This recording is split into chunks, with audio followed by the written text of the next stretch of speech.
Magandang umaga po sa ating lahat.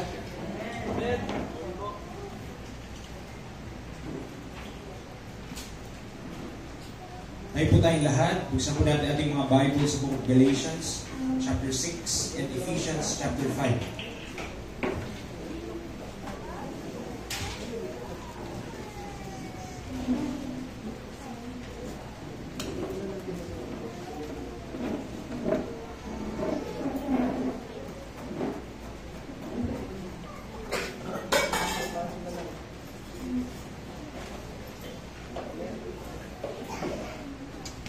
Galatians chapter 6 verses 7 to 9 una. Then lilipat po tayo ng Ephesians chapter 5 pagkatapos nating mabasa ang talata po ito. Galatians chapter number 6 verse 7 to verse number 9. Verse 7, ready read. Be not deceived, God is not mocked, for whatsoever a man soweth, that shall he also reap. For he that soweth to his flesh shall of the flesh reap corruption, but he that soweth to the Spirit shall of the Spirit reap life everlasting. And let us not be weary in well-doing, for in due season we shall reap, if we faint not. Ephesians chapter 5, verses 1 to 20. Ephesians chapter 5, verses 1 to 20.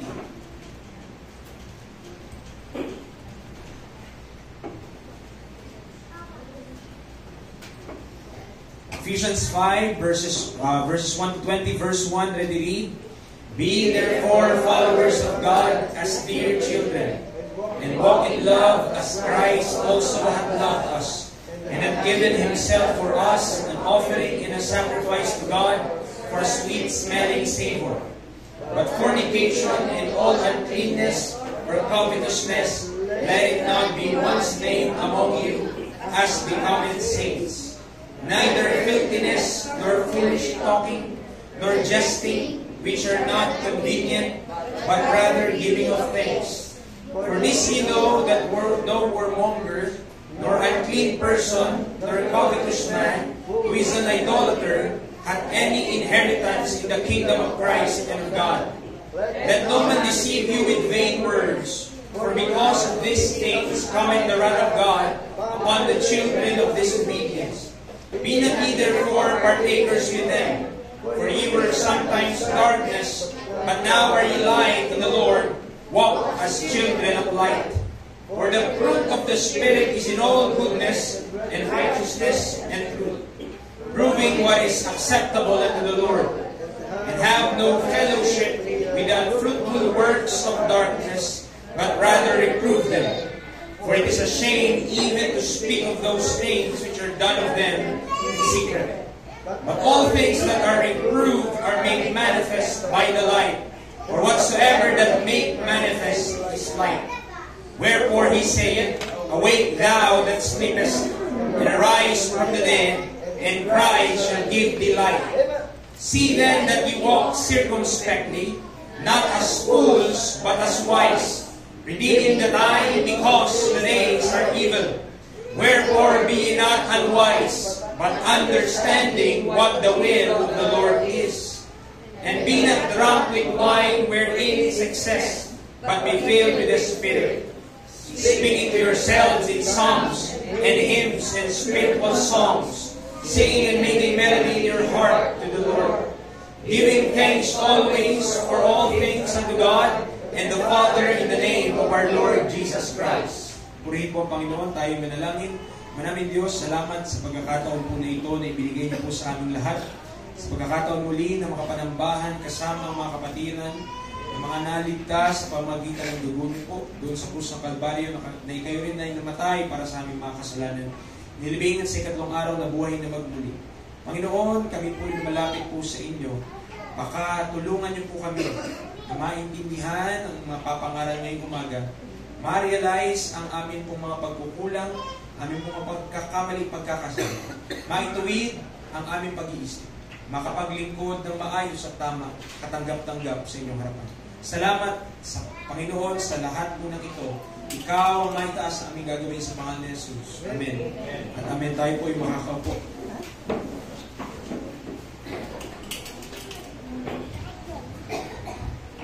May umaga, we will talk about sowing and reaping.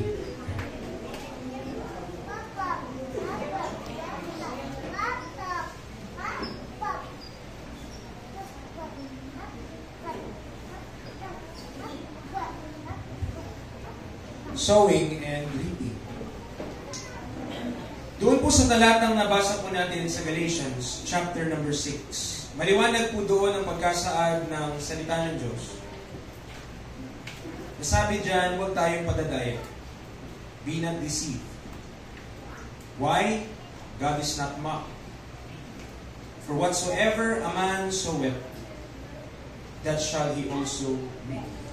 Kung naman ang itanim o iasik ng tao, yun din ang kanyang aanihin. At binigyan tayo dito ng dalawang bagay kung saan maghahasik.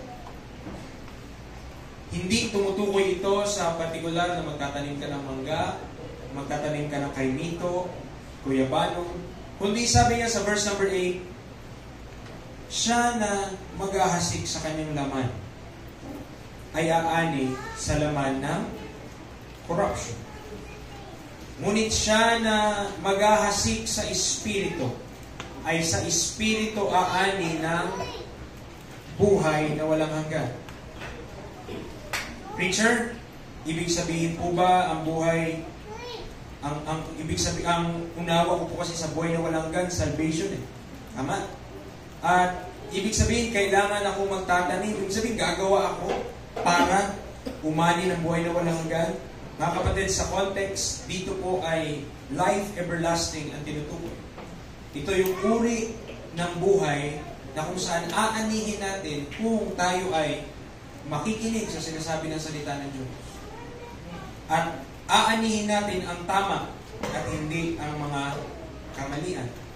In verse number 9, let us not be weary in well-doing, for in due season we shall reap if we faint not. Doon nakita natin yung admonition ni Apostle Paul na huwag tayong manghihina, huwag tayong mga lupaypay sa paggawa ng tama. In well-doing. Sapagkat sa tamang pagkakataon or in due season, we shall reap if we faint not. Ang tawag dyan, buto, the seed. Ang buto ng isang prutas, kapag ating tinanim sa lupa, with right circumstances, ibig sabihin, kailangan yung lupa, handa yung, or yun yung uri ng lupa na dapat tamnan. Merong tayong tinatawag na carbon dioxide sa paligid, at merong araw, at merong pagdidilig. Under the right circumstances, mga kapatid, tutubo po yun. Yung tinanim natin na buto. In like manner, the world operates in the same natural principle. Natural principle po ang sowing and reaping.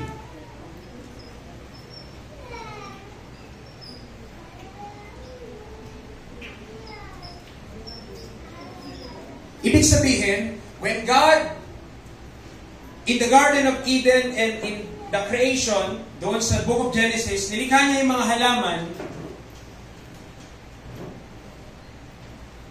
dire-diretso na yun hanggang ngayon na kumikilos yung cycle na yun. Sa science, pinag-aaralan ecosystem. Mula sa Book of Genesis, gumagana na yun. Ibig sabihin, gumawa rin ng Diyos ng mga ibon na kung saan magdadala ng mga buto na kinakain nila yung mga prutas. Kaya po kahit doon sa mga kagitna ng mga kagubatan, merong mga puno na wala naman nagtatanim. Kasi nadadala ng mga ibon. Ibig sabihin lang, it's a natural principle. That from the beginning, it is natural. It is nature. In nature. Na tutubo yung mga halaman na ito at yung bunga nito na prutas, meron ding buto sa loob na yung buto sa loob na ito ay magdudulot din ng another puno na magpupudos ng another bunga na magpupudos ng another buto. The world operates the same way. He that soweth to his flesh shall of the flesh reap corruption. Kung papaanong Kapag nagtanim ka ng mangga, asahan mo 5 to 10 years, meron kang aanihing mangga. When we sow to our flesh, kapag tayo nagasik sa ating laman, tayo aani sa laman. Nakakalungkot, pero sabi ng Biblia, ang aanihin ay hindi kaaya-aya kundi corruption. Sinong gusto kumain ng bulok na mangga? Sinong gustong mapanisan? Diba? Corrupted. He that soweth to his flesh shall of the flesh reap corruption. Bigyang pansin po natin yung sinabi dito na be not deceived, mga kapatid. Huwag daw po tayong padadayan. Responsibilidad natin na ang ating isip ay mabago. Kahit labas-litid na ang nagsasalita at ang pangangaral ng salita ng Diyos ay linggo-linggo, pinipreach ang salita ng Diyos, responsibilidad ng tagapakinig na ang kanyang isip ay mabago kapag hayaan niya na ito ay kumilos sa kanya. To be well informed, para mas lalong matutunan kung anong nakalagay sa salita ng Diyos at hindi manatiling ignorante sa mga masakit, mapait na dulot ng pamumuhay sa laman. Dapat po nating ilagay sa ating isipan na meron pong consequence ang lahat ng bagay. Whether good, ating gawin, whether bad, ating gawin, mayroong consequence. It is under the natural principle. There is consequence when we sow things. Kapag naghasik tayo ng buto. Now, one more truth about the seed and its fruit. Kung i-judge mo yung buto based sa laki niya, hindi mo aasahang magiging puno yun na sobrang laki. Yung mangga na kapag kinain mo, sarap-sarap, siyempre yung gitna, hindi naman nakakain yung buto-buto. Kapag tinignan mo, kapag inusisa mo, kapag yung tuyot siya, di po ba? Ang liit lang ito. Kasi meron mga kasing laki ng palad, pero maliit siya. Pero pag sinabi, yan yung puno na yan. Yung sobrang laki na halos 3 palapag yung taas. Mamamangha ka sa kung ano yung creation ng Diyos. Tama? Mga ganun eh. Sabi, maliit lang ito, tapos ganun kalaki. Mga kapatid, tinuturuan tayo ng Diyos dito sa kanyang salita, na yung kung ano ating tinatanim, di mo maasahan, ang laki na pala. At kapag tayo nagtanim sa laman, di natin inaasahan, ang laki na pala. Nang aanihin natin, kaso problema, ang aanihin natin, corruption, hindi life everlasting, kagaya na sinasabi ng verse number 8, di naman.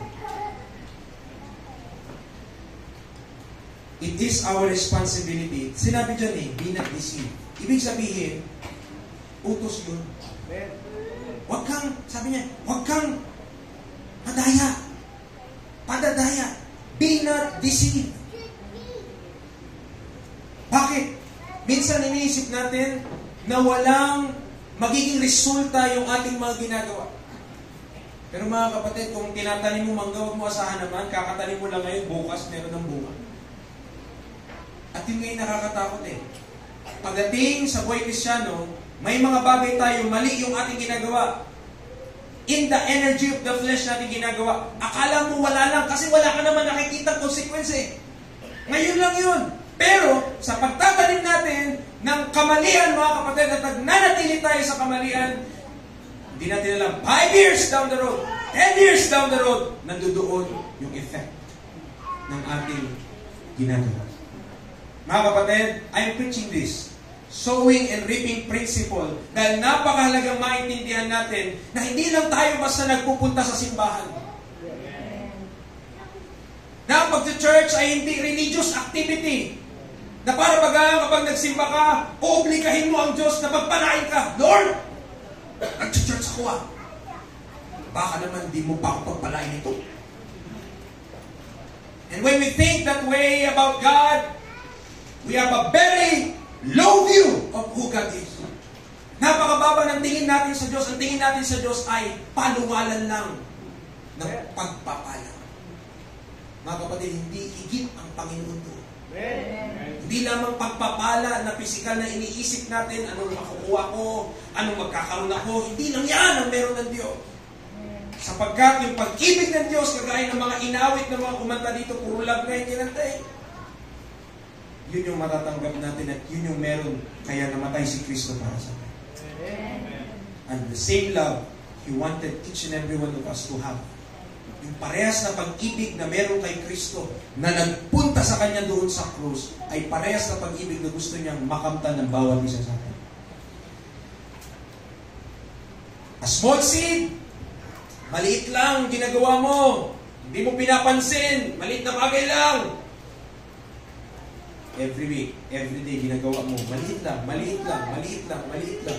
Until you know it, pag inani mo, sobra na palang laki inside ng iyong mamanahin or iyong consequence doon sa iyong ginagawa. God, sabi niya, hindi lang yun, be not what? Deceived. God is not mocked. Ano yung mocking? Ano po yan? Ang nangungutya, nangaasar, dito. Minsan, inisip natin, wala yan sa Diyos. Hindi yan, wala yan. Wala akong ginagawa ko, wala ko. Kala natin, kaya natin i-mock, tawa-tawanan lang natin. Pero sabi, huwag kang padadaya, God is not mocked. For whatsoever a man soweth, that shall he also reap. Totoo po yung sabi ng Romans 6 or Romans 5 verse number 20. Nang sabi doon, moreover the law entered that the offense might abound. But where sin abounded, grace did much more abound. It is so true na for every sin, Christ supplied His blood for everything. Totoo yun. Lahat ng kasalanan na meron ng tao, may supply ng dugo ni Kristo. So lahat yun, solved. However, ito po ang problema. Same Bible, same writer, the Apostle Paul, same scripture, galing sa Panginoon, same author, the Holy Ghost. Ano nagsasabi? Though, kapag dating sa penalty ng kasalanan, o pagdating, mapupunta ka pa ba sa impyerno once na naligtas ka na? Hindi na. Pagdating sa penalty ng kasalanan, solved ka na. Ibig sabihin, solved na ako. Hindi na ako kailanman magbabayad pa doon. Amen. I should glory in that. However, when it comes to Christian life, kasi po nagsimula ang Christian life nung nasave tayo eh. Kahit pa nung hindi ka pa saved, kung anong itinanim mo, aanihin. Kung anong itinanim ko, aanihin. Nakukuha po ba? Nakakasunod? Ibig sabihin, hindi mo pwedeng gamitin yung Romans 5:20 na sabihin, okay lang yung ginagawa ko kasi nandiyan naman yung biyaya ng Diyos. Okay lang na magpatuloy ako sa ganito kasi nga, mabiyaya naman siya. Yes, no doubt, our God is gracious. Amen. Our God is loving, our God is merciful. But God is not mocked. Whatsoever a man soweth, that shall he also. Preacher, akala ko ba gracious siya? Akala ko ba merciful siya? Ba't hindi niya tanggalin yung consequence sa buhay ko? Kapatid, hindi gagawin ng Diyos yun. It is against the natural principle. What will He do? Ay, kung ikaw ay dumadaan sa consequence, susuplayan ka niya ng grace na kakayanin mo yun. However, He will not remove the consequence because the consequence is the consequence of our actions. Yes. Hindi aalisin ng Diyos yun at yun yung masakit. Preacher, pwede ba yung maiwasan? Yes. Amen. Amen. Pwede bang wag na mapunta doon? Yes. That's why we have preaching. That's why we have teaching of the Word. Why? Para tayo mamubuhay sa will of God. Para hindi ang consequence sa buhay natin masama at hindi natin gusto, bagkus ang consequence sa ating buhay ay naaayon sa salita ng Diyos. At kung magsasuffer man tayo, at least righteous suffering. Hindi dahil sa sin.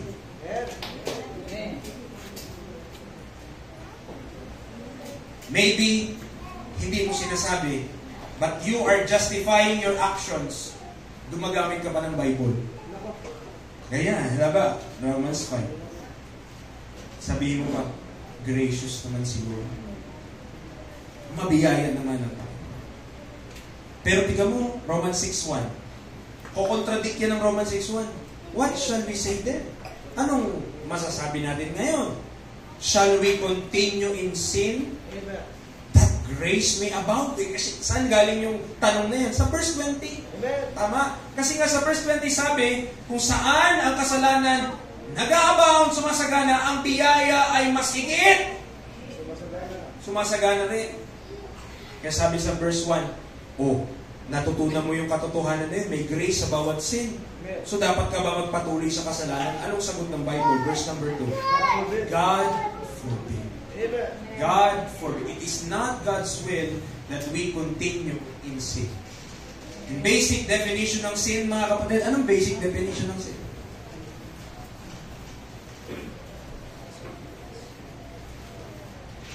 Marami yan definition pagdating sa kasalanan.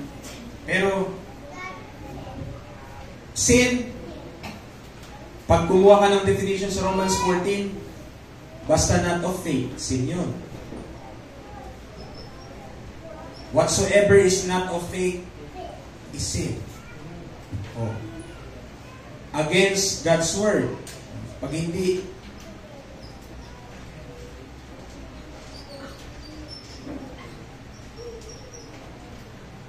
so kung merong clear na sinabi ang Diyos sa Bible, ito, at hindi mo yun sinunod o hindi mo ginawa, that is it. Ano pa? Alam mong tama, hindi mo ginawa, kasalanan yun. Alam mong mali, ginawa mo, kasalanan yun. Amen. Yung works of the flesh, kasalanan yun. So, sin. Obedience, on the other hand, sa salita ng Diyos, righteousness yan.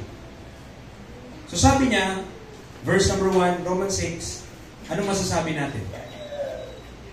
Dapat ba tayo magpatuloy sa kasalanan para sumagana ang biyaya? At ang ibang sagot dyan, yes. Meron namang, napatawad naman ako ng Panginoon. Kahit ano naman gawin ko, under the blood. So, naiintindihan naman ako ng Panginoon kapag sumusuway ako sa Kanya. By the way, salamat at ang Diyos ko sobrang merciful sa atin. Mga kapatid, again, don't misinterpret God's love. Ang pag-ibig ng Diyos, it is not the eradication of consequences. Ibig sabihin, inibig tayo ng Diyos para iligtas tayo, tama yun. Amen. At nung naligtas tayo, inalaw tayo para mamuhay ng tama. Pero kung mamumuhay ka sa kasalanan, magpapatuloy ka sa kasalanan, magpapatuloy ka sa kamalian, hindi po ang Diyos ang may kasalanan kung bakit tayo may mga consequences sa buhay. It is our disobedience and rebellion to God's word. Hindi inaalis ng Diyos ang consequence dahil lang save ka. Dahil lang save ako. Kung ako ay mawawala sa aking tamang pag-iisip at mambabato ng mga bote ng beer sa labas, asahan ko na nakablatter ako at pwede pa ako makulong sa barangay o kaya doon sa munisipyo. O kaya kung kakasuhan ka pa talaga, magte-trespassing ka pa, di po ba? Ibig sabihin, ang point, hindi matatanggal yun yung consequence ng foolish decision. Hindi maaalis yun. Pero kapatid, kung preacher, yung dinananas ko ngayon, yung nararanasan ko ngayon, hindi ko kasi alam na mali yun Uninformed ako dati, ignorant ako nun dati. So yung ginagawa ko dati, hindi ko talaga alam. Kapatid, yun nga yung sinasabi natin kanina, sapat din ang biyaya ng Diyos para mapagtagumpayan mo yan. May biyaya ang Diyos para tayo ay hindi na magpatuloy sa kasalanan. May biyaya ang Diyos para mapagtagumpayan mo yung consequence ng mga nagawa mong mali. Pero ano mas pipiliin mo? Yung prayer mo lagi na, Lord, tulungan mo sa pinagdaraanan kong ito. Doon na lang gusto mo laging prayer? O ang prayer mo, Panginoon, tulungan niyo po ako na huwag na magpatuloy dun sa mali kong ginagawa. Bakit? Para, at least, mabawas-bawasan itong kabigatan sa aking puso. Why?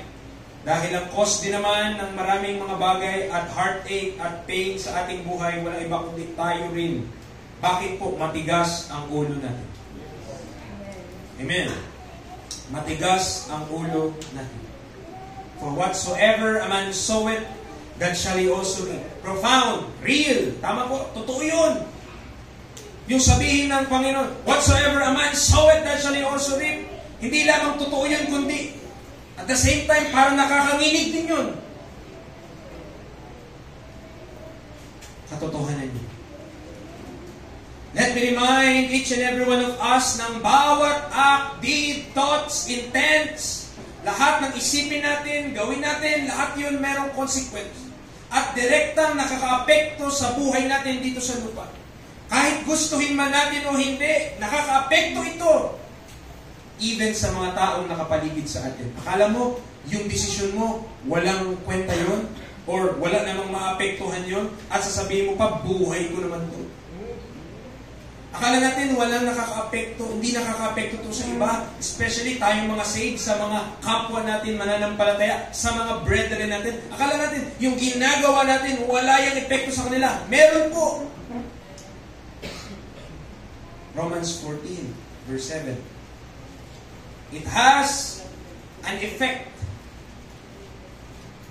Merong epekto ang lahat ng ating ginagawa, even sa mga kapatid po natin sa pananampalataya. Sapagkat, ang sabi dito, for none of us liveth to himself, and no man dieth to himself. Nung isinilang ka ba sa mundong ito, naging sanggol tayo, lumaki tayo mag-isa, himala yun. Amen. Bakit? Ang bata kailangan ng care. Kasi wala pa namang lakas yun. Di pa nga kaya tumayo, di pa nga kaya magsalita. So, ano mangyari doon? Pag iniwan mo yung sa gubat, di kagaya ng mga hayop na iba, pag iniwan mo sa gubat maliit, kaya nilang makasurvive. Pero ang tao, iwanan mo sa gubat, hindi po totoo yung Tarzan, ha? Na pag iniwan mo sa gubat yung sanggol, magiging kagaya ni Tarzan. Mga kapatid, mamamatay yung bata. Mamamatay. At sino naman sa atin ang kung nakaranas na tayo sa ating buhay, sa ating mga kamag-anak, sa ating mga kapamilya, at sa ating mga kasama sa church na meron tayong inilibing, alam mo namang siya rin yung umaten sa sarili niyang libing. Merong mga nag-aasikaso. Sabi ng Bible, none of us liveth to himself, and no man dieth to himself. Just to say, every action, lahat ng ating gagawin, whether we like it or not, may epekto sa kapatid natin sa pananampalataya. Even those things that we think nobody knew. Kahit yung mga bagay na sa tingin natin walang nakakaalam, tayo na. It could affect and it will affect other believers. Hindi po dapat aksidente na tayo po ay naka-attend sa church ngayon. It shouldn't be an accident. Dapat tayo ay pumupunta dito with intent. May intention ka. Bakit ka nandito? And that intent should be right intention. At yung intention na yun, kasama doon, to know our Lord Jesus Christ. Para mas makilala pa natin ang Panginoon Jesucristo. Para mapalakas natin ang ibang mananampalataya. Para mapakinggan ang doktrina at sound doctrine. Turn to 2 Timothy chapter 4. 2 Timothy chapter number 4.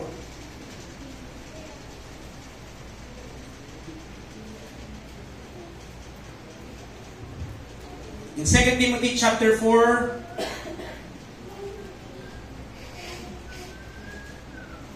Sisimulan ko sa verse 1 hanggang verse 4. Nandiyan po kayo? Sabi ng verse 1 ito, I charge thee therefore before God and the Lord Jesus Christ, who shall judge the quick and the dead at His appearing in His kingdom. Anong sabi niya? Anong sabi ni Paul? China-charge niya si Timothy, inuutusan niya, ini-instructan niya. Sabi ng verse number 2, preach the word. Tama? Ipangaral mo. Anong ipapangaral? Word. Which word? Word of God. Be instant in what? Season? Out of season. Panahon man yan, napapanahon man yan, o hindi napapanahon man yan, i-preach natin ang salita ng Diyos. Ano pa? Reprove, rebuke, exhort, with all long suffering and doctrine. Mga kapatid, there is reproving, there is rebuking, there is exhorting when it comes to the Word of God. Yes, talagang babaon siya. Yes, talagang minsan masasaktan ka. Yes, talagang matatama ka. And even may mga times na pag sobra ka na-touch sa preaching, iiyak ka pa. But it's preaching the word. In verse number 3, tignan natin. For the time will come when they will not endure sound doctrine. But after their own lust shall they heap to themselves teachers, having itching ears. Mga kapatid, sound doctrine, sa sulat ni Apostle Paul, hindi siya yung rapture, hindi siya yung judgment seat of Christ, hindi siya yung kung kailan tayo, hindi po yun. Ang sound doctrine ay tamang pamumuhay. Becoming sound doctrine sa Titus 2. So, ang sabi niya, darating ang panahon, marami or merong mga tao na hindi na nila mai-endure ang sound doctrine.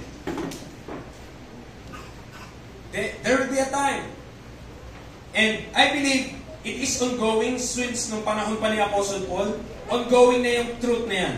Na merong mga believers, they will not endure sound doctrine.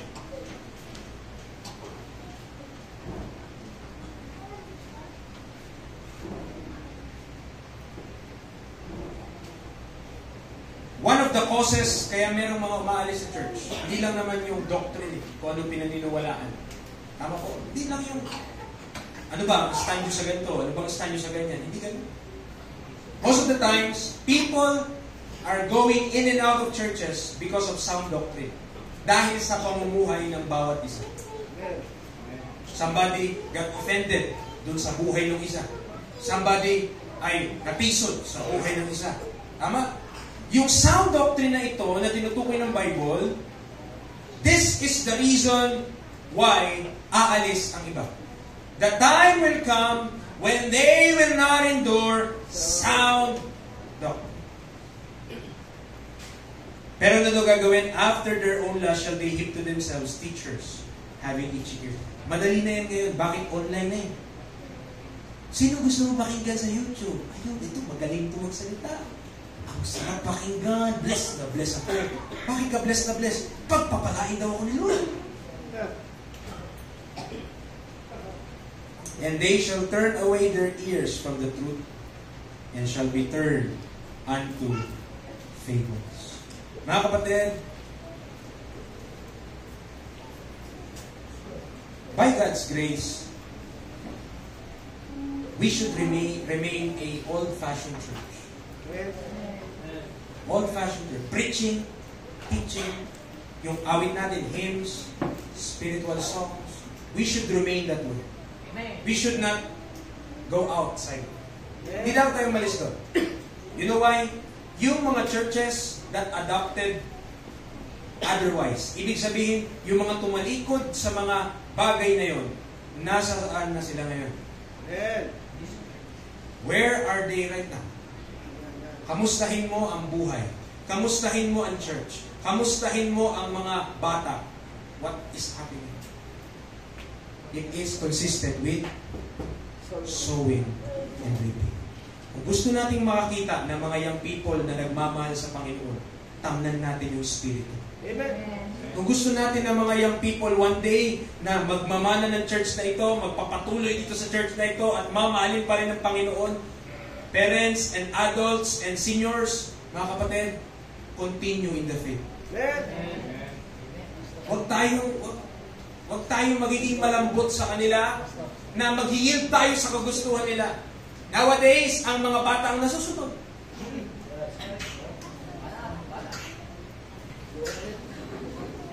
Iyakan ka lang eh. Iyakan lang tayo eh. Wala na. Unang sabi, hindi! Umiyak. Ay, hindi na. Umiyak. Okay, bibig, sana. Ano ba gusto mo dyan? Diba? When we yield to them, we are acknowledging they are more powerful than us. Mas malakas sila, at mas may authority sila, at mas kaya kanilang kontrolin. Sadly, many have yielded to that sad reality. Maraming nag-give up na eh. Bakit nag-give up? Sound doctrine kasi. Ang sound doctrine, may ngipin.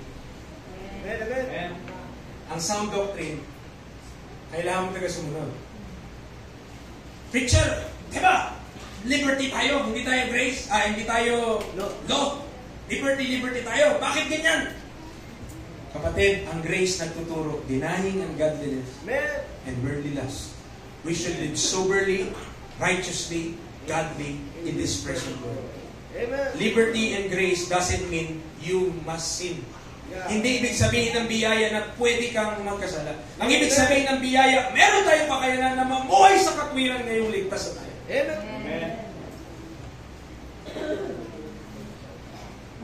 Nandiyan pa po ba kayo? Amen. Mga kapatid, sa labas, given na yan. Sa labas, given na the world will do its thing at kontra sa salita ng Diyos ang kanyang gagawin. Given po yun, mga kapatid. But we are living in a modern society ngayon.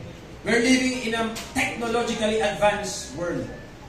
Na ngayon, sobrang bilis na ng information, picturean mo lang, i-post mo lang sa Facebook, meron ka ng post, at meron ka ng istorya sa araw na yan, at meron na lahat. Amen. Pero dati hindi ganyan.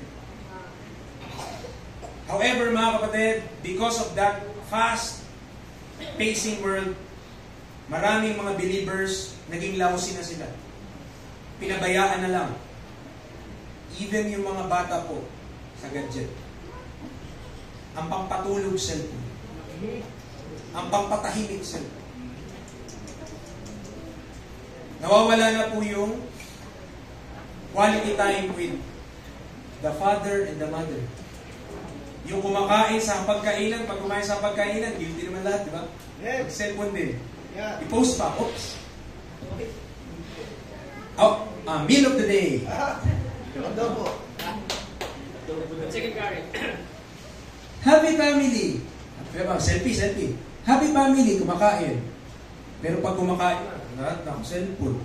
Pindot. Kain, cellphone din. Diba? Mga kapatid.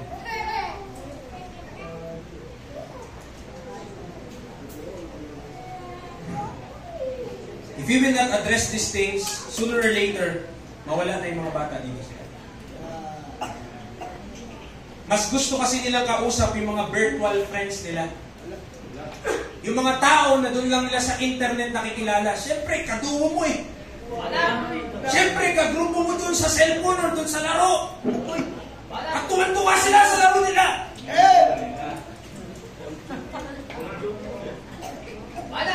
Wala naman natututunan.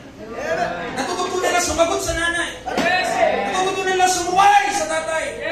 Natututunan lang na huwag makinig sa sinasabi ng magulang. Ang tigas-tigas ng ulo, batuhan ba? Laban ba?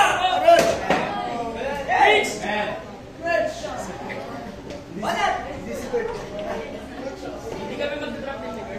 Pag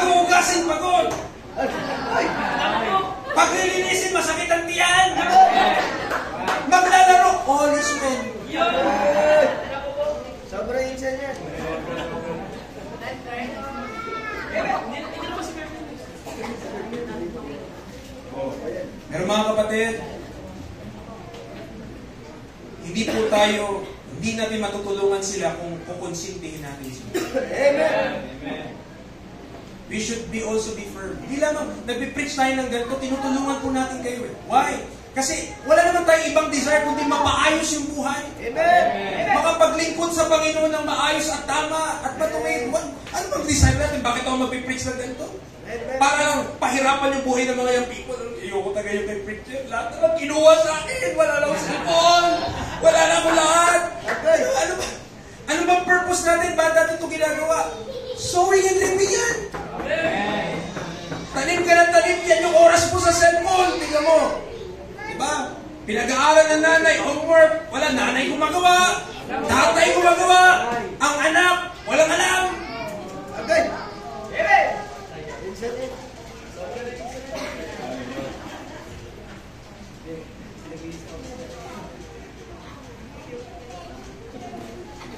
Di makausap. Tama? Bakit di makausap? Mga zombie na yung mga yan eh. Good. Gising paggabi yan. Good. Pero pag umaga, tingnan mo, groggy yung mga yan. Wala sa tama, walang sobriety. Groggy. Wala po sa sobriety ang maraming mga kabataan. They're living in virtual worlds, with virtual dreams, virtual reality.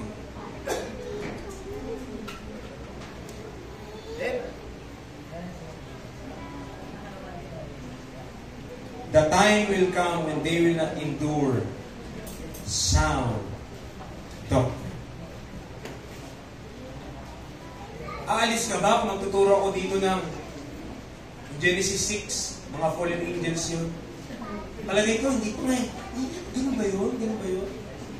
Pero yung, di po ba, yung sound doctrine na talagang para siyang matulis na espada na babaon sa puso mo, yun yung kapag nasaktan ng iba, dahil pusong mamon, mga kapatid, tama lang na maging tender ang puso, pero nawa, pagiging tender ng ating puso ay towards the truth. Amen. Hindi yung pagiging tender na, sobrang na yung preaching na yan. Mama naman yung mga bata, laro na nga lang yung pwede lang gawin sa buhay nila.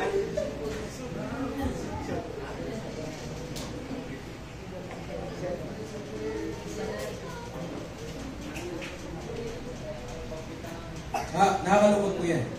Yes. Pero mga kapatid, kung hindi po natin yung gagawa ng paraan ngayon, aaksyonan, kumbaga, aksyonan mo. Kapag maliit lang ang butas, takpan mo na. Kapag lumaki na yun, abay ang hirap na palitin na yun. Amen. Papalitan mo na ng buo. Yun yung principle, mga kapatid, ng sowing and reaping. And that is applied, nawa, intindihan natin, to children. Gusto ko lang, bigyan ng attention po yun dahil maybe we think, pinapasama natin sa young people, akala natin ayos na ang buhay nila doon. No? Tama yun, kasama yun. Pero kapag hindi natin ginawa yung ating part sa tahanan, mahirap. Huwag mo sisisihin ang church pagdating ng araw. Kaya naging ganito ang anak ko. Kaya naging ganito itong batang ito. Dahil sa church. Ay, hindi mo masabi yan. Bakit? Dahil nasa tahanan ng una dapat. Amen. Na learning. Tayo po mga kapatid dito sa church na ito, we are pro-sound doctrine and because of that, we are pro-families. Amen. Pamilya nyo yan. Isa tayo sa Panginoon dito. Tama? Pero yung mga desisyon nyo sa pamilya nyo, consequences nyo yan kapag may desisyon kayo as a family.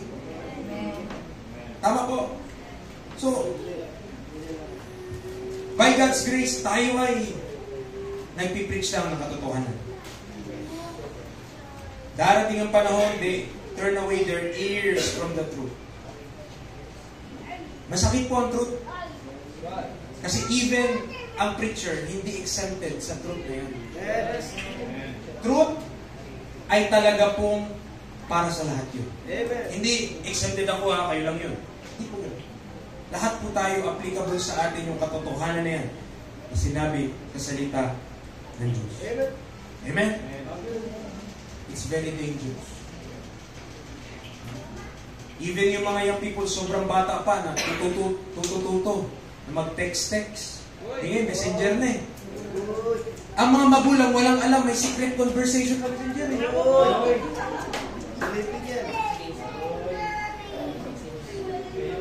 Eh magulang, okay lang yan. Oy, ang bait-bait ng anak ko. Walang ginagawang mali. Behave na behave. Akala mo lang behave. Dragon na pala yan. Bakit? Kasi hindi nabigyan ng atensyon. Bakit? Kasi hindi bigyan ng oras. Bakit? Kasi abala rin sa pagsiselfon ng nanay. Abala rin sa Facebook at tatay.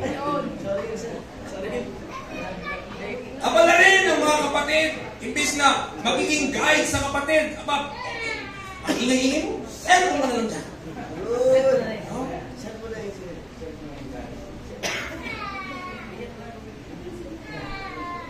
Eh, preacher, kung hindi magsiselfon, anong gagawin namin? Diba? Yan ang problema. Ang alam lang gawin cellphone. How about skills in life? Matuto magmartilyo. Matuto maglagari. Kahit yung marunong. Matuto na. Diba? Kung anong skill yung pwedeng makukuha natin at matututunan ng bata, yun na lang. Huwag na lang yung gano'n. Ang matutunan niya lang doon, ang trash talk eh. Yun. Bata, cellphone. Matutunan mag-trash talk. Matutunan magmura. Matutunan maling asal. Matutunan maging tamad.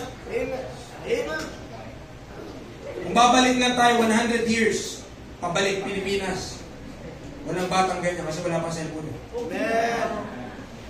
At kung makikinig tayo sa mga kwento ng mga lola, masasabi na, pag di ka nakinig, kukurutin ka. At doon sa pinakamalambot na parte ng katawan mo. Sa sobrang sakit. Pero ngayon, mga bata, takot ang magulang na i-correct. Ang mga takot. Takot, ano yun? Pagsabihan, takot, pagtungalan. Kasi baka masaktan yung anak mo. Pagkakuwawa na mo. Baka hindi niya na kami mahal.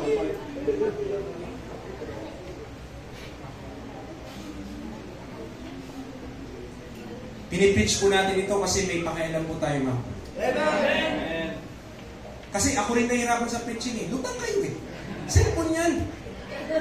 Epekto yan ng cellphone.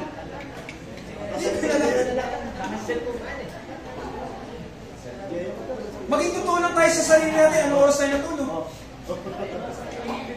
At hulaan ko ha. Hindi ako propeta. Pero manguhula ko. Cellphone yung hawak ko bago ko matulog. Yan.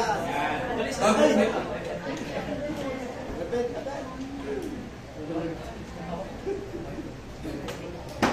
Sabi ng iba, cellphone na nga lang. Pati pa yung bagal. Ano na lang?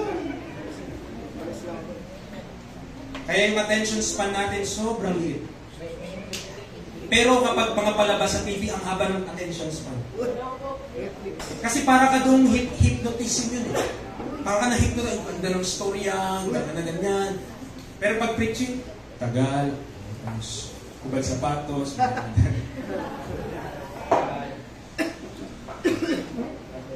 nandiyan pa po ba kayo? These young people, kung hindi natin sila tutulungan, mapapariwara sila. Hindi mo alam, Inosente, grade 6, grade 7, magulat ka na lang. Oo. Chick boy pala. Uy! Pwede si chick boy.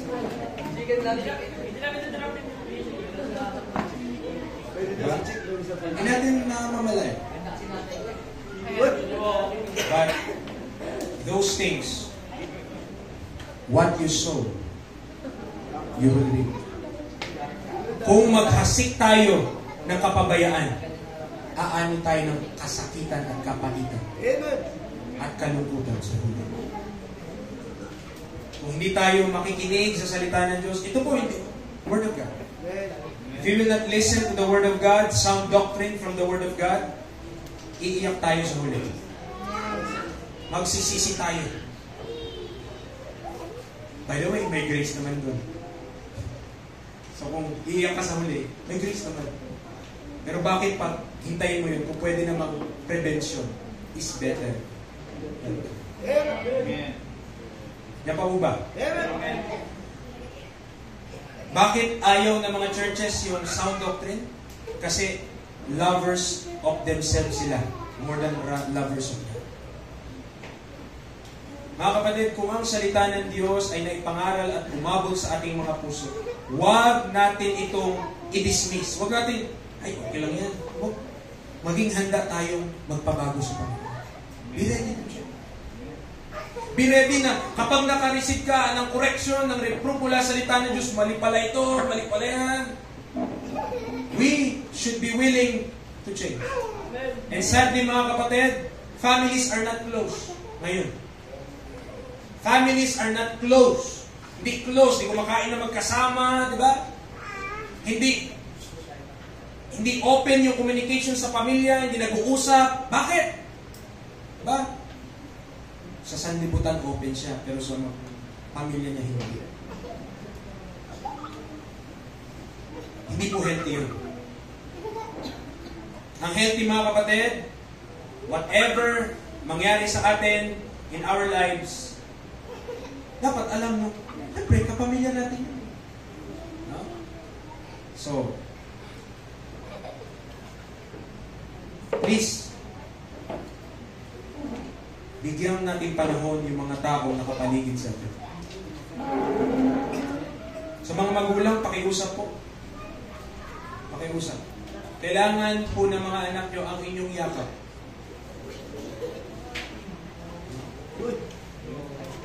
Kailangan nila na mag-spend kayo ng time para sa kanila.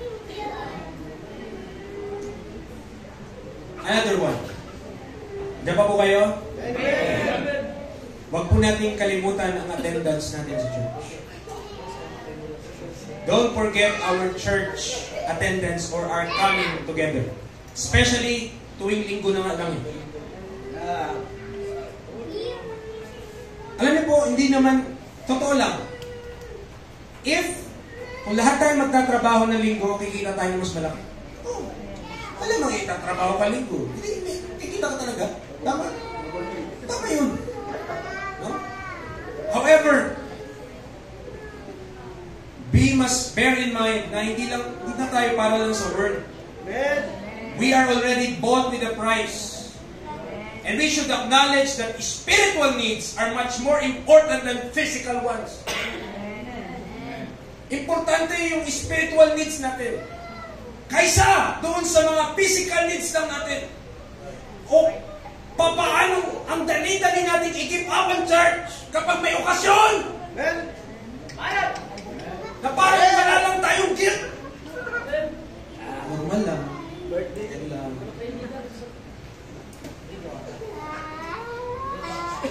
Matthew chapter 4 verse 4. Anong sabi dyan? Man. Ano yun?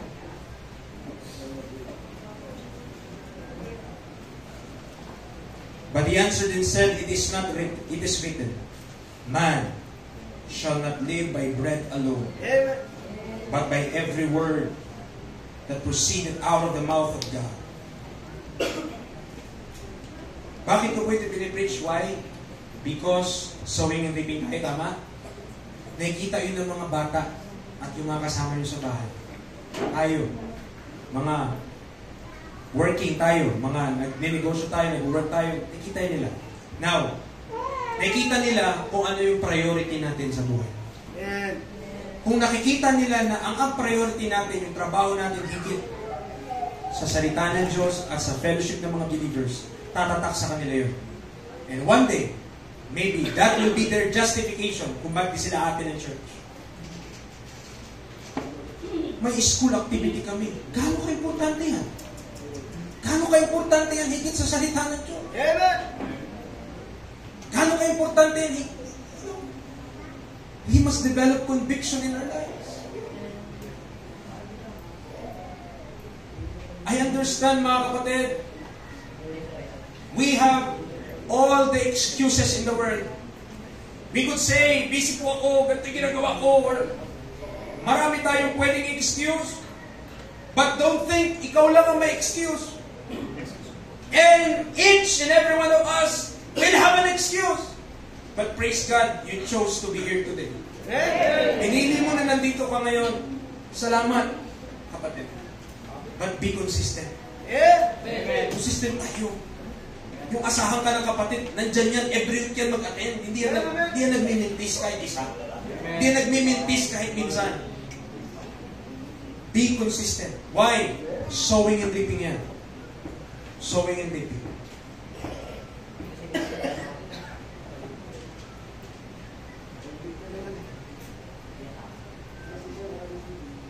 Yung mag-suffer tayo ng kaunti for attending today. Ibilang na natin ang paglilingkod natin kay Kristo. Para naman kay Kristo. Para naman sa Panginoon niya. Tama?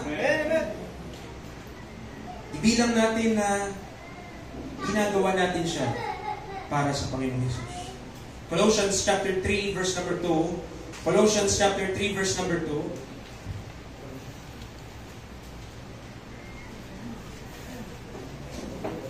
Set your affection on things above, not on things on the earth.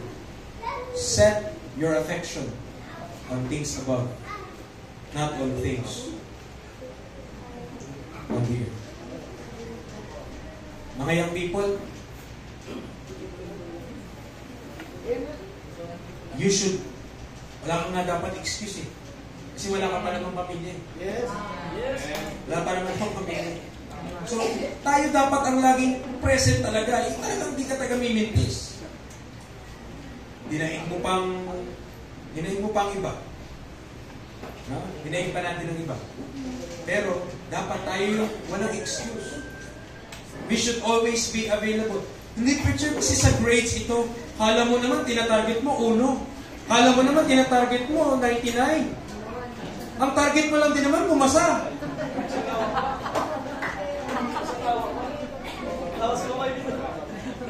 Minsan excuse lang talaga. Gusto mo lang kasama yung mga kasama mo sa school.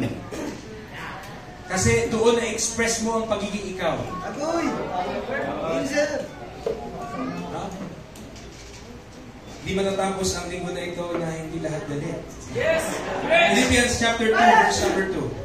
Philippians chapter 2, verse number 2. Saan hindi mag-i-endure yung mga tao? Sound doctrine. Kahit maging litid yung labas na yung litid ko dito, kaka-preach ng timeline, hindi mo kayo magagalit eh. Like, okay, sa cross. Dapat maintindihan natin yun. Pero may sound doctrine. Consistent yung sound doctrine sa doctrine na pinaniniwalaan natin. So dapat hindi tayo lousy bilang mga Kristiyano. Philippians chapter 2 verse number 2. Sabi niya, fulfill ye my joy that ye be like-minded. Paano mangyayari yun kung hindi tayo aaten lagi? Having the same love. Pag-ibig yun. Kapag umaaten po kayo, masaya po kami dyan. Amen! Encouraging po yan. Bakit? Ang dami mong pwedeng puntahan, dito ka pumunta. Salamat sa Panginoon. Amen. Hindi po tayo. Sabi, dito lang ako para pag-preachan. Ayoko na. Hindi po ma'am. Sabi niya, being of one accord, of one mind. The more na magkakasama tayo, the more na sa church, patuloy ang ating fellowship, mga kapatid, by and by, we will be of one accord, of one mind. Darating tayo. So, kailangan, i-prioritize natin po ang gawain ng Panginoon. I understand, we have struggles. Meron tayong mga responsibilities in life. Meron tayong mga ganyan. So minsan, di tayo nakaka-attend. Pero, totoo kaya yun? Or excuse lang natin yun? Maybe, you just need to stand for Jesus.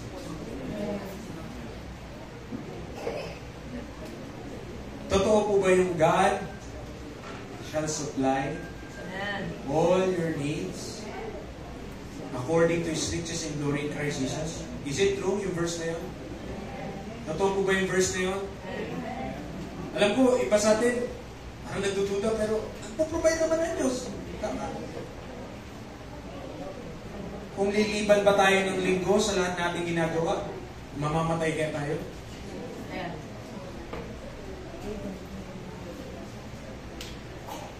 Nandiyan pa po ba kayo? I understand the struggles. Amen? Nararanasan natin yan lahat. Pero, please, kapag hindi pa po kasi ang linggo mo, magiging, alam niyo po, yung Pilipinas ko ilang islands meron? Diba? Yung sa dati, 7,107. Tama? Ang ibang isla doon, lulubog din ito. Magiging ganun tayo. Kasi kung kaya mong i-give up yung isang linggo, what more yung isang buwan? Kung kaya mong i-give up yung isang buwan, what more yung 2 buwan? Kaya yun eh. Tama? Consistency. Kumbaga, kung meron kang listahan, priority, church, taas. Nalagay mo, church. Kahit ano pa yan, kung linggo yan tatapat, church ang una. Amen. We are setting an example in our lives. Sa buhay natin na walang, depende na lang kapag emergency. Aba, linggo-linggo ba emergency? Aba, ibang klase yan ha. Nagdadrive ka ng ambulansya. Kung every week, emergency. It is true that we are not under the law. It is true that we have liberty. But hear me. Everyone, please hear me.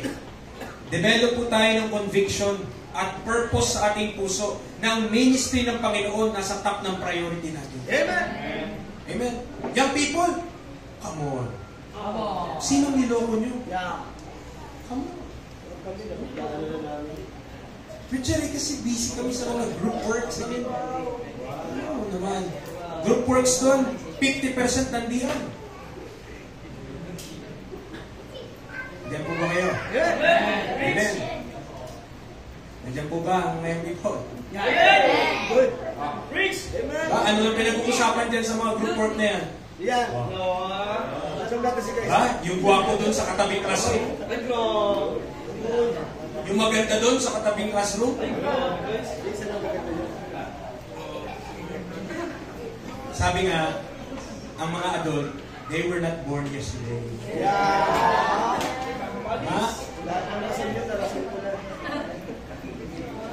Mga magulang din naman, lagyan natin ng konting ngipin.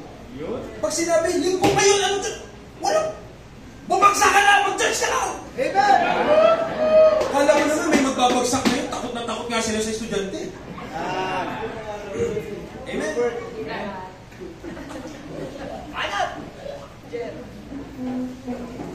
Tapos natatakot, hala, yun na, yung China daw, bibirahin na tayo. Sabi ko. Yun, di ba? Iniisip yung iba naman. Di ba? Kaya iniisip yung iba, ala, ito na, may kira na paparating. Doon lang sa piliin natin ang Panginoon ng Sunday, nandito tayo, mahirapan na tayo. Paano pa yung mamamatay ka para kay Kristo? Yan. Hindi rin Kristiyano kami! No? Hirap yata. Na dapat po matutunan natin na ang work ng Diyos, hindi lang po kapag convenient or kapag madali ang buhay, doon lang tayo. Dapat matutunan natin to suffer for Christ. Sapagat karapat dapat siya ng buhay natin. Romans 12:1-2. Romans 12:1-2. Sundan niyo po, mabilis. Merong mga talata akong babasahin. I beseech you therefore, brethren, by the mercies of God. Intindihin na natin, nahabag na yung Diyos sa atin, naawa na ang Diyos sa atin, di tayo karapat-dapat, na-save tayo. Amen. Praise the Lord. Amen. Anong dapat na lang natin gawin? I-present natin ating mga katawan bilang haing buhay. You know what is sacrifice? Ang sacrifice, minsan yung nasasaktan ka na eh. Yes. Tama? Sacrifice. Nagsakripisyo. Kung ang pag-attend sa church is a sacrifice, so be it, mga kapatid. Tulungan tayo ng Panginoon. nakikita ng Diyos kung ano ating pinagdaraanan. Holy, acceptable unto God, which is your reasonable service. Katanggap-tanggap sa Diyos. Banal. And be not conformed to this world, but be transformed by the renewing of your mind, that you may prove what is that good and acceptable and perfect will of God. Renewing of the mind, mga kapatid, kailangan constant preaching ng salita ng Diyos para mabago yung ating pag-iisip. Nabubulag na tayo ng lahat na natututunan natin sa sanlibutan, that we lose sight of God's will and God's word. Hindi natin nakita, dito pala ang abundant life sa salita ng Diyos. Amen. Kahit anong education ng tao, kung walang moral ang tao, sayang. Amen. At ang highest moral na matitignan mo sa buhay, hindi Buddhism, hindi Confucianism, hindi Taoism, mga kapatid. Kristiyano, Bible. Amen. Nandito natin matagpuan kung paano, kahit kaaway mo, sabi ng Bible, ibigin mo. Saan mo makita yan? May ganyan ba sa Taoism? Hindi yin-yang dun eh. Minamaliit natin ang Bible. Akala natin, ang Bible pang church lang, hindi po. Pang buong buhay mo. Simula ipanganak ka, hanggang ilibing tayo, relevant ang Biblia. From birth to death yan. Diba? Pero, from birth to death, kung wala kang si Christ, eternity mo, fire. Kailangan, meron kang Kristo para eternal life. Philippians 1, verse 29. Philippians 1:29. For unto you it is given in the behalf of Christ. Sa atin, ibinigay. Ano daw? Not only to believe on Him. Do you believe on Christ? Amen. Naniwala kay Kristo? Ito, katotohanan, sabi ng Bible. Kung naniwala ka, but also to suffer for His sake. Amen. Kung ang grade mo, 95. Dahil umattend ka, naging 93. Ano ba naman yung 2 points lang yun? Para ka Panginoon yun. Para sa Lord. Ano ba naman yung 2 points na yan? Amen. At least, inuna mo ang Panginoon. Na-feed ang iyong kaluluwa. Lumakas ka spiritual. Diba? Eh kung mahina ka, karnal ka sa school. Kapag karnal ka doon, tataas grade mo? Naku po, wala, magliliwaliw ka lang din.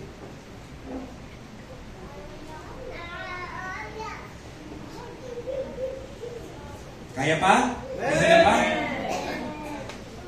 2 Corinthians chapter 8, verse number 1. 2 Corinthians chapter 8. Ano? Balik tayo sa salvation na lang? Amen. 2 Corinthians chapter 8, verse 1 to 4.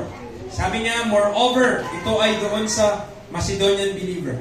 Moreover, brethren, we do you to wit of the grace of God bestowed on the churches of Macedonia.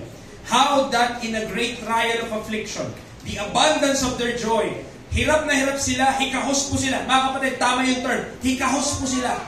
The abundance of their joy and their deep poverty abounded unto the riches of their liberality. For to their power I bear record, yea, and beyond their power, they were willing of themselves.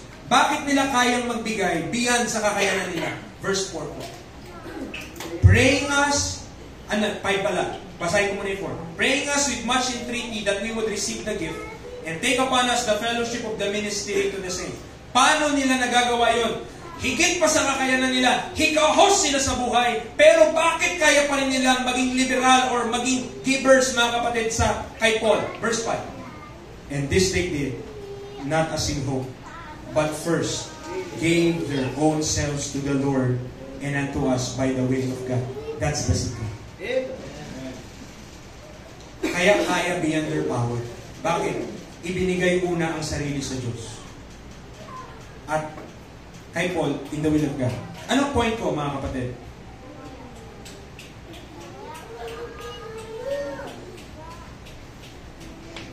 Marami sa atin dito, nabuhay na tayo sa church.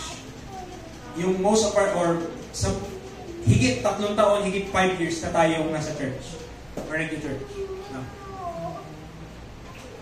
Maybe may mga panahon na nag-pray ka sa Panginoon, nagsabi ka, Lord, mag-commit po ako, ganito po gagawin ko, iwanan ko na yung ganitong bagay, magiging matapat po ako sa inyo. Pero as time goes on, parang wala kang nakikitang bunga, o wala, dahil na rin sa sanlibutan, na-influensyahan ka nito para maging, para wala ka ng pakialam. Parang nag-church ka lang para attendance. At maybe may mga conviction ka na hindi mo na ina-apply. Why? Kasi nga, parang dinamad ka na. No? Or, ina-apply mo sa church, pero pag nasa labas ka, hindi mo ina-apply. Yung mga truths. Kapatid, anong sabi doon sa Galatians? Huwag tayo maging weary in well-doing. For in due season, we shall reap if we faint not. Doon sa mga nanlalamig na at papunta na sa cold age ang kanilang spiritual life or Christian life. Awake, thou that sleepest. Sabi ng Bible. Tumising na tayo, mga kapatid. Ayan na yung China. Doon sa China, gising. Gigirahin kami yan na kailangan maging back na ganito. Kapag ganun, gising. Pero doon sa, hindi. Mga kapatid, kapag tayo gutom na gutom, di ba naghahanap ka ng pagkain? Wala ka naman pakialam kung ano yung pagkain na yun. Basta makakain ka lang. Tignan natin, baka gutom na spiritual natin, naghihingalo na wala pa tayong pakialam. Yung ating spiritual, wala na. Ano na siya? Malnourished na siya. Sobra na ng payat. Pero, hindi natin binibigyan ng atensyon. Naging malamig tayo sa Panginoon. Mga kapatid, magsisi na tayo. Bumalik na tayo sa Panginoon. Hindi nawawala ang kaligtasan, pero pwedeng masira ang conscience. Ibig sabihin, patigasin siya to a point na wala ka nang nararamdamang conviction. Hindi ka na nakukumbit, hindi ka na nagigilty.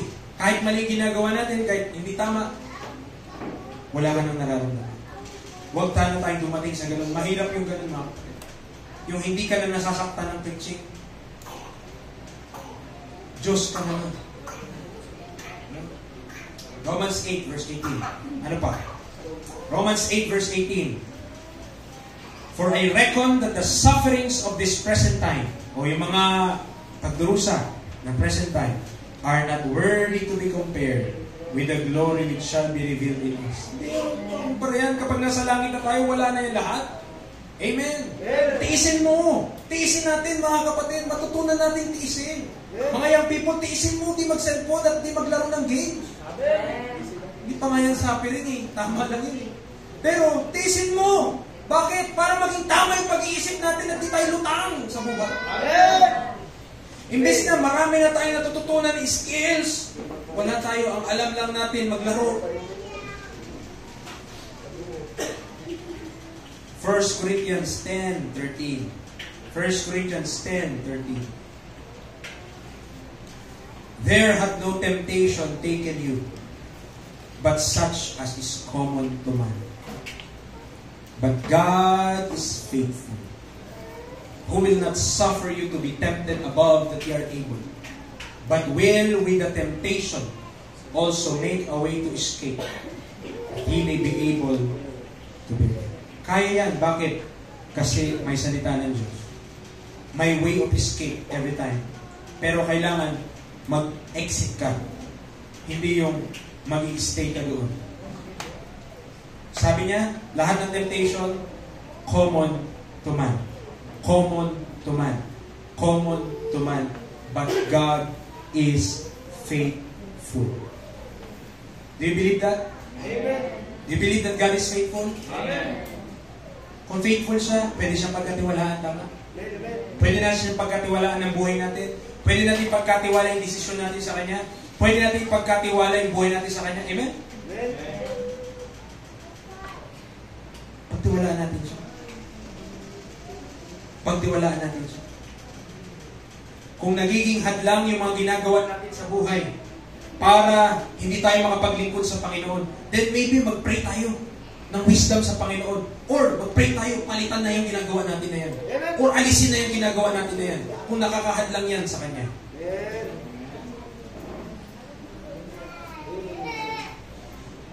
And we need na pakainin natin more ang ating sarili ng salita ng Diyos. I encourage mga kapatid, bawat isa, be consistent po. Please, be consistent, be dependable. Be here always. Ito nga lang, hindi lang naman isa service natin eh. Pero, simulan mo kasi muna sa isa. Consistent lang to. Amen. Every Sunday, umaga, nandito ka, nandito ka, nandito ka. Dagdagan mo na lang kapag kaya mo na. Pero just be consistent every Sunday.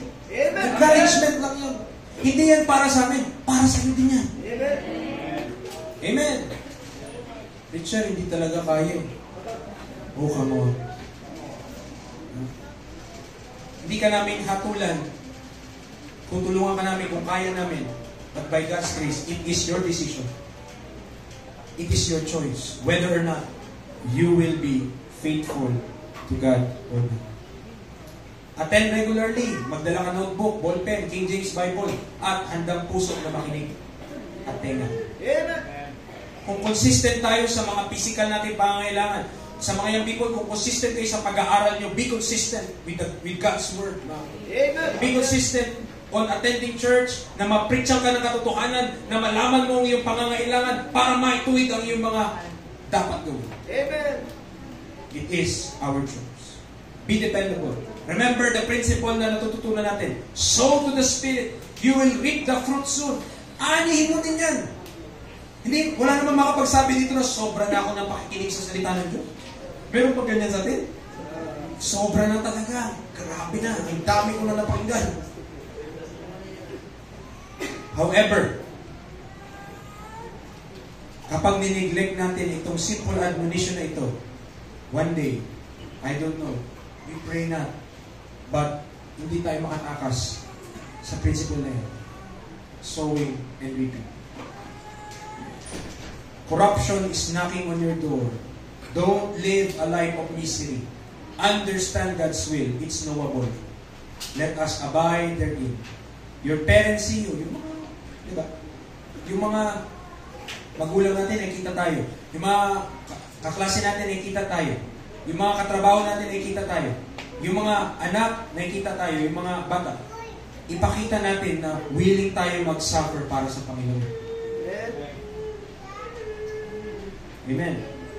Yung kahit kung ikaw ay nagdaroon sa, kung nasa saan ka, alam nila na kapag linggo, wala ka doon. Kasi nandito ka sa church.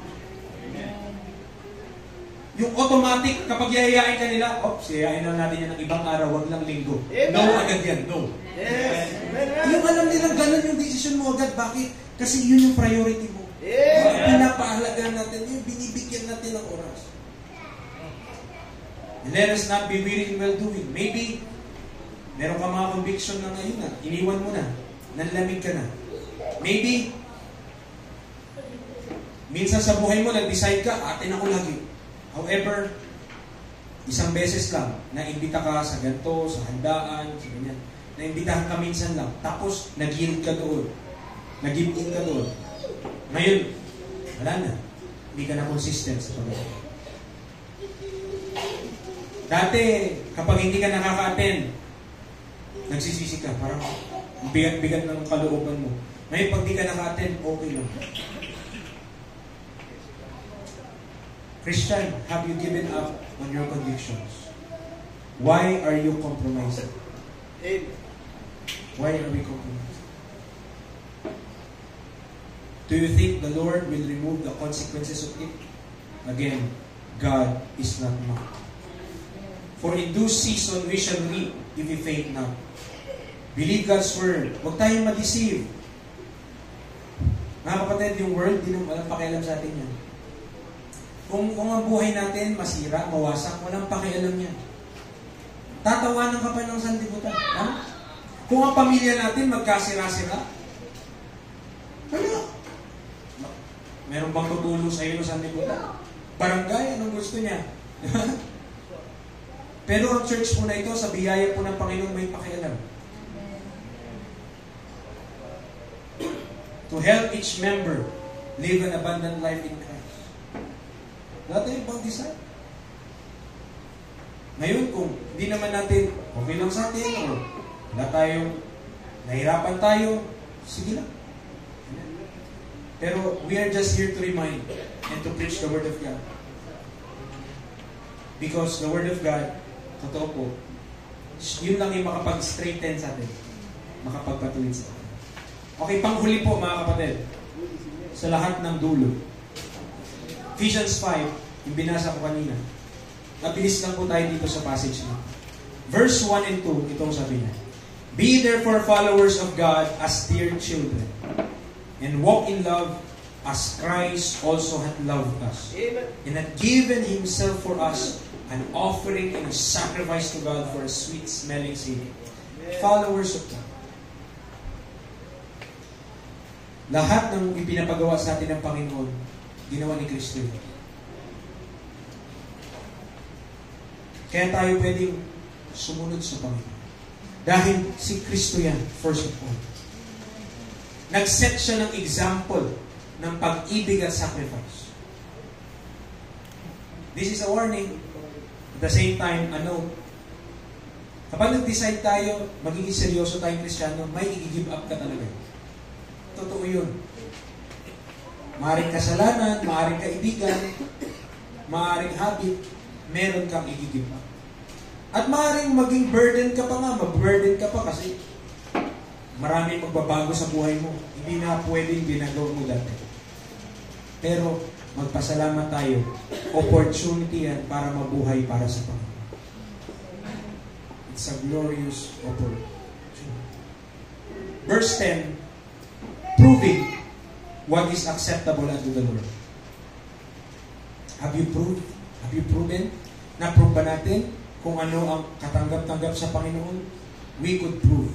Pwede nating pag-aralan, pwede nating pagbulay-bulayan, matututunan po natin sa pag-aaral natin ng salita ng Diyos.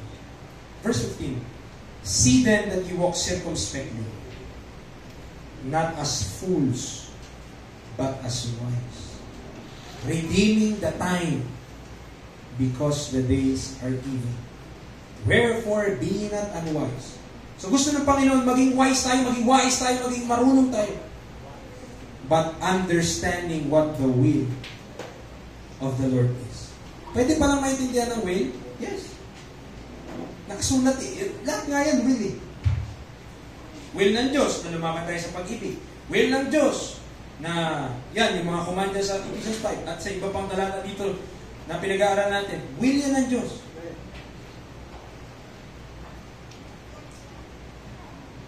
It's hard to imagine, ngayon po sa akin, mga kapatid, it's hard to imagine a life outside the ministry.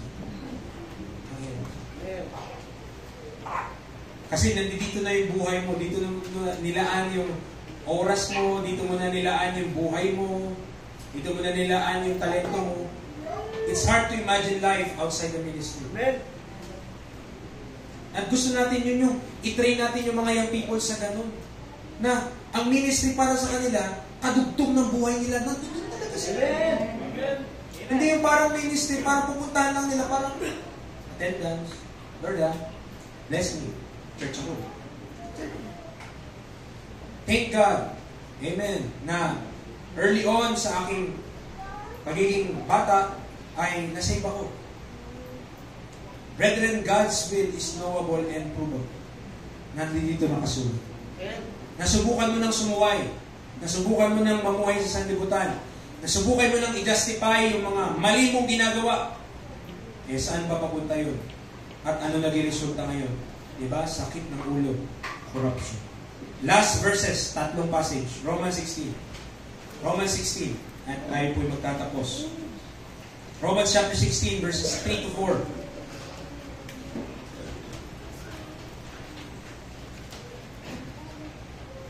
Verse 3.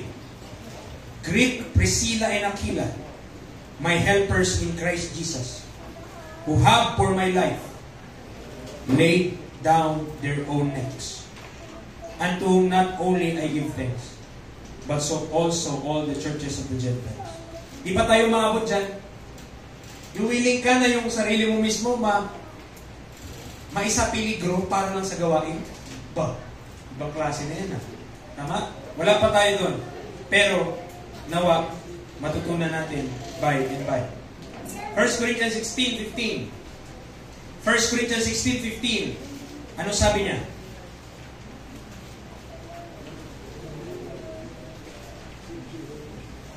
I beseech you, brethren, ye know the house of Stephanas, that it is the first fruits of Achaia, and that they have addicted themselves to the ministry of the saints. Wow.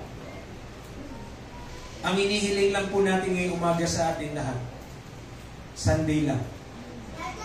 Sila po dito sa 1 Corinthians 16, addict po sa ministry of the saints. Pag nakaamoy ng kaluluwa, pupuntahan agad. Kaluluwa yan. Addict eh. Diba? Addicted themselves to the ministry of the saints. Last passage, 2 Corinthians chapter 11, verse number 28. 2 Corinthians 11:28. Beside those things that are without, that which cometh upon me daily, the care of all the churches. Yan ang heart ni Apostle Paul. May we have the heart and the conviction. Let us suffer for Christ. Mabawasan ang kikitain natin, mabawasan ang sahod natin, mabawasan tayo ng grade.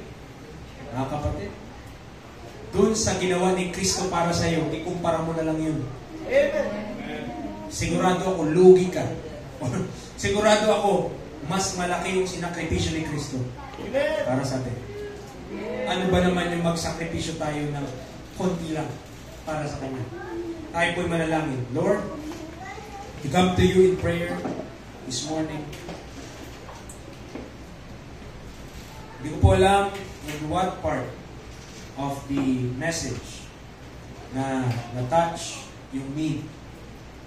And there is reproof, rebuke, and correction. But Lord, Ikaw po ang kumikilos. Ikaw po ang patuloy kumikilos sa aming buhay. I know na yung paghahasik na ito ng salita mo ngayong umaga ay hindi po magiging walang kabuluhan. I pray for conviction. I pray for consistency. I pray for dependability sa aming lahat. I pray na kami po ay maging faithful sa inyo. Lord, help us. We are weak. We are not wise. We need your help. Maybe may fear ang bawat isa. Kung magiging consistent kami, maybe baka kung ano mangyari sa amin. But Lord, affirm them with your words that you will supply our needs according to your riches and glory in Christ Jesus. And you will supply even the wisdom, even sa mga estudyante, wisdom. Help us to have the conviction na iset namin na yan sa heart namin, sa mind. This day, ilalaan ko for the church, for the fellowship of the saints, for the work of the ministry. Help each and every one of us. I don't know their struggles, kung anong pinagdaraanan ng bawat isa. But I know, kaya mong abutin kami sa lahat ng aming pinagdaraanan. Thank you for your word. Thank you for your help. Salamat, Panginoon. Ikaw ang sumaamin, ikaw ang tumulong sa amin, ikaw ang mag-supply lahat ng aming pangangailangan. Tulungan niyo po kami na mamuhay para sa inyo, hindi para sa aming mga sarili na. Sa pangalan ng tanging Panginoon Jesus. Amen. Amen.